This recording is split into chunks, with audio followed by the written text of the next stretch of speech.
Recently, a writer described to me how her writing instructor would give feedback by just slashing one red word across her pages. In today's video, I want to talk about red flags described as critiques and what to do if someone is giving you feedback that isn't meant to help you grow. I'm Nicole, and I help writers craft brilliant stories and share them with the world. Today's video is all about feedback you are better off ignoring. My student's story about her instructor's feedback in a professional writing program really got me thinking about how many times I've heard from other writers that something similar has happened to them and they've really felt shut down and even wanted to pack in writing altogether. As a writer and writing instructor myself, I feel really humbled to be in the presence of other writers and a great deal of compassion when writers are working on personal narratives because it is such vulnerable work. So it's really hard for me to understand how someone could treat another writer who's doing this kind of work with such disrespect.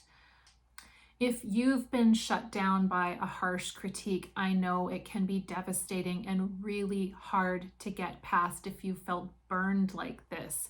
But it's so important. I really believe in the power of storytelling and the call to write being really strong inside us. So if you've had to take a break and have given up on writing for a little while, I really hope this video encourages you to take the next step to come back to your writing.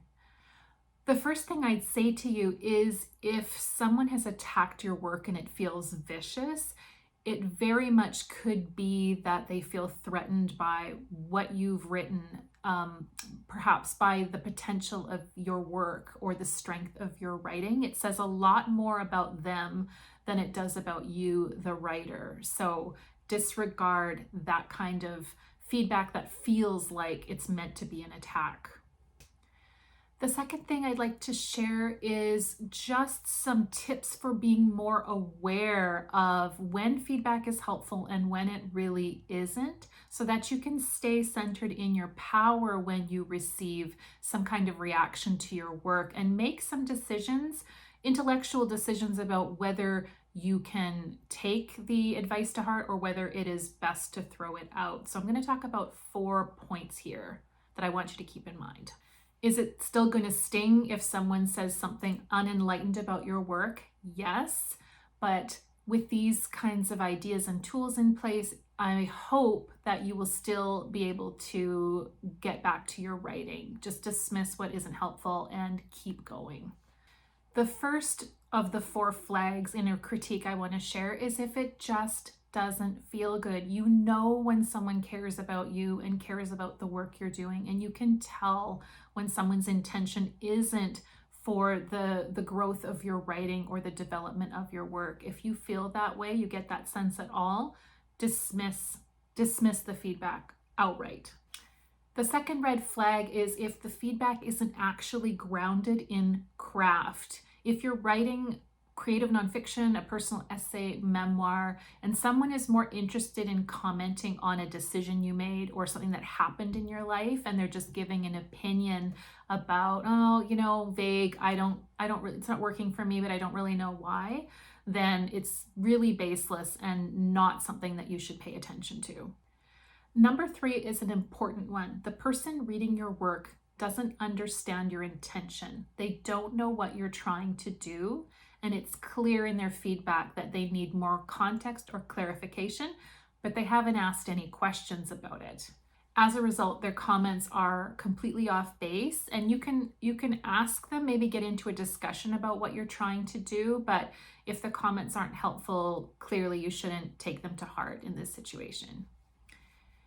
And the 4th red flag is that you really get the sense that the writer isn't seeing what you are doing well. The very best, most helpful thing a feedback partner can give you is to tell you what you are doing right, what is working well, because this is really hard for us writers to see. We tend to be critical of ourselves already. Our inner critics are doing their work, making it difficult to share our work with others. So what is the most helpful thing and what a true mentor will do is to show you clearly what is working well and ask you to do more of it.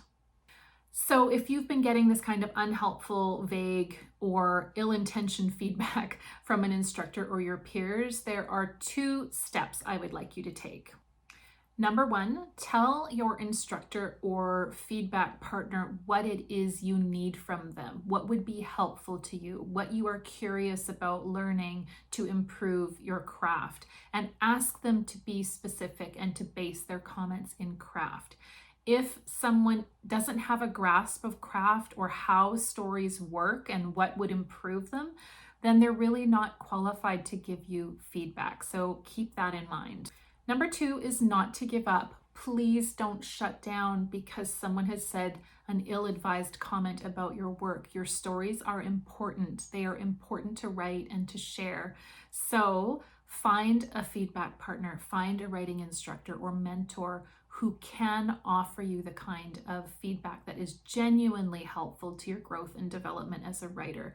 Ask them to give you what you need, to be very specific, and to talk about craft when they're discussing your piece. Not what you did, not the decisions you made, not maybe the awful thing that happened to you that you're writing about if you're crafting memoir, but to really base it in craft. If you found this video helpful, please let me know it resonated with you with an all caps yes in the comments. And if you are looking for some one-on-one mentorship, some personalized feedback on your work from an instructor who has a deep understanding of craft and a real dedication to helping writers achieve their goals, I invite you to apply for the Spark Your Story Intensive. This is the 12-week program that I have designed with creative nonfiction and memoir writers in mind, and you will find the link in the description. Until next time.